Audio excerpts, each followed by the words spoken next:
ماں کا مقام کیا ہے؟ اللہ تبارک و تعالیٰ نے قرآن مقدس میں ارشاد فرمایا وَقَضَى رَبُّكَ أَلَّا تَعْبُدُوا إِلَّا إِيَّاهُ وَبِالْوَالِدَيْنِ إِحْسَانًا إِمَّا يَبْلُغَنَّ عِندَكَ الْكِبَرَ أَحَدُهُمَا أَوْ كِلَاهُمَا فَلَا تَقُل لَّهُمَا أُفٍّ وَلَا تَنْهَرْهُمَا کہ اگر دنیا میں رہ کر دنیا میں رہنے والوں کو اگر کسی کی عبادت کی جائے گی تو صرف پاک پروردگار کی عبادت کی جائے گی، اور اس کے بعد رب تبارک و تعالیٰ نے ارشاد فرمایا کہ اگر عبادت کی جائے گی صرف میری عبادت کی جائے گی وَبِالْوَالِدَيْنِ إِحْسَانًا اور اپنے والدین کے ساتھ اچھا سلوک کرو۔ ایک نوجوان ہے حضور پاک صلی اللہ علیہ وسلم کے بارگاہ میں ایک نوجوان شکایت لے کر آ گیا، یا رسول اللہ میرا باپ ہے میری بغیر اجازت کے میرا مال خرچ کر دیتا ہے۔ تو حضور پاک صلی اللہ علیہ وسلم نے جب اس کی یہ بات سنی، بات سننے کے بعد صحابہ جاؤ اور جا کر کے اس نوجوان کے والد کو بلا کر لے آؤ۔ صحابہ نکل گئے، اس نوجوان کے والد کو بلا کر لے آئے۔ اس نوجوان کا والد ابھی راستے میں آ رہا تھا کہ اس کے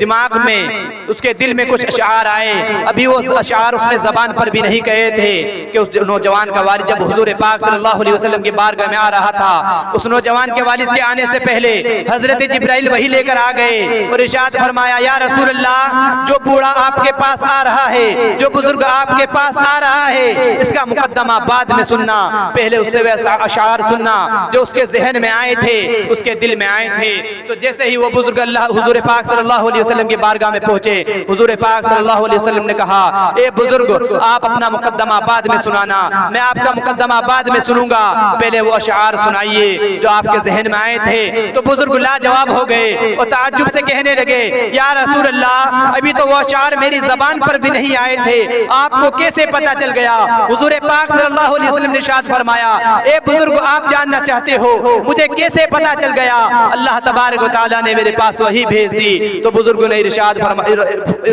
بزرگوں نے کہا اے اللہ کے حضور اگر آپ وہ اشعار سننا چاہتے ہیں، عربی کے اشعار ہیں، میں ان کا مفہوم بتائے دیتا ہوں۔ وہ بزرگ کہتے ہیں یا رسول اللہ جب میرا بیٹا پیدا ہوا میرے دل میں خوشی ہوئی، میرے دل میں خواہش ہو گئی کہ میں نے اب دنیا کے اندر ایک پودا لگا دیا ہے۔ جب میرا بیٹا سنبھلتا چلا گیا میرے دل میں خوشی بڑھتی چلی گئی، جب میرا بیٹا جوان ہو گیا تو میں اتنا خوش ہوا، اور خوش ہونے کے بعد میرے دل میں خواہش آئی کہ جو میں نے پودا لگایا تھا آج وہ پودا جوان ہو گیا ہے، اور جوان ہونے کے بعد اب اس پودے کے سائے میں آرام کروں گا۔ یا رسول اللہ میرے بیٹے نے میرے ساتھ نوکروں والا سلوک بھی نہیں کیا، انسان اگر نوکر رکھتا ہے تو اس کو بھی 2 وقت کا کھانا دیتا ہے۔ یا رسول اللہ میرے بیٹے نے میری شکایت آپ کی بارگاہ میں کر دی، یا رسول اللہ بتاؤ میں کیا کروں؟ تو حضور پاک صلی اللہ علیہ وسلم نے جب اس بزرگ کا یہ واقعہ سنا، اشعار سنے، رونے لگے، اور حضور پاک صلی اللہ علیہ وسلم کی داڑھی مبارک بھیگ گئی۔ تو حضور پاک صلی اللہ علیہ وسلم نے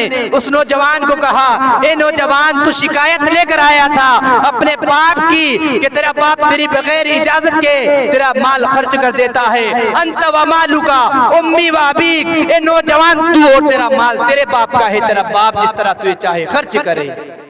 میرے پیارے آقا کے پیارے دیوانوں، اور ایک اور نوجوان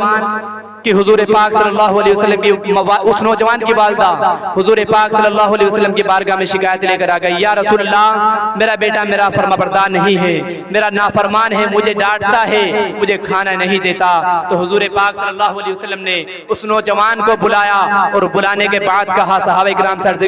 ارشاد فرمایا اے میرے صحابہ اس نوجوان کو پکڑو، اور پکڑنے کے بعد اس کے پیٹ سے پتھر باندھ دو۔ صحابہ کرام نے پتھر باندھ دیا، اس نوجوان کے 1 دن وہ پتھر بندھا رہا، 2 دن وہ پتھر بندھا رہا، 2 دن گزرنے کے بعد جب اسے برداشت نہ ہو سکا، اسے کھانا نہ کھایا جا سکا، تو وہ نوجوان حضور پاک صلی اللہ علیہ وسلم کی بارگاہ میں آیا اور آنے کے بعد عرض کرنے لگا یا رسول اللہ یہ آپ نے جو میرے پیٹ پر پتھر باندھا ہے اب مجھ سے برداشت نہیں ہوتا، مجھ سے اس کا وزن سنبھالا نہیں جاتا۔ تو حضور پاک صلی اللہ علیہ وسلم نے ارشاد فرمایا اے نوجوان تو اپنی والدہ کو ڈانٹتا تھا، نافرمانی کرتا تھا اور انہیں حکم دیتا تھا، کھانا نہیں دیتا تھا۔ اے نوجوان جب تجھ سے یہ پتھر 2 دن تک نہیں سنبھالا جا سکا تو اس ماں کی حقیقت جان، اس ماں کے حقوق کو جان، جس ماں نے تجھے 9 مہینے اپنے پیٹ میں رکھا اس ماں کا حال کیا ہوگا۔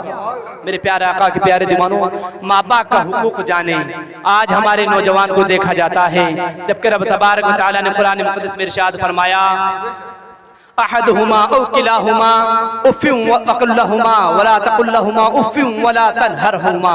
اگر تمہارے ماں باپ بڑھاپے کو پہنچ جائے، ان میں سے ایک یا دونوں بڑھاپے کو پہنچ جائے تو انہیں اف تک نہ کہو۔ ہمارے نوجوانوں کو ایک دیکھا جاتا ہے ماں باپ کو ڈانٹتے ہیں، گالیاں بکتے ہیں، جبکہ پاک پروردگار نے کیا حکم دیا ہے، انہیں اف تک نہ کہو۔ حضور پاک صلی اللہ علیہ وسلم ابھی دنیا میں تشریف نہیں لائے تھے، ابھی حضور پاک صلی اللہ علیہ وسلم کے آنے سے پہلے دنیا میں جو ظلم ہو رہا تھا، ظلم و بربریت کے پہاڑ جو توڑے جا رہے تھے، اس کا حال یہ تھا کہ نوجوان بیٹا اپنے باپ کو بازار میں لے جا کر بیچ دیا کرتا تھا، اپنی ماں کے ساتھ نکاح کر لیا